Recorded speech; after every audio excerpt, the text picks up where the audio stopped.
வராகியை பஞ்சமி நாளினில் கண்டு வணங்கி வந்தால் பெரும் இன்பங்கள் தங்கிடச் செய்திடுவாள், வரும் துன்பங்கள் தீர்த்திடுவாள்.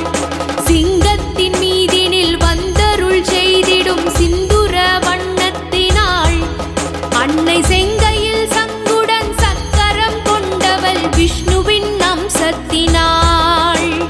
பச்சை நிறத்தவள் இச்சை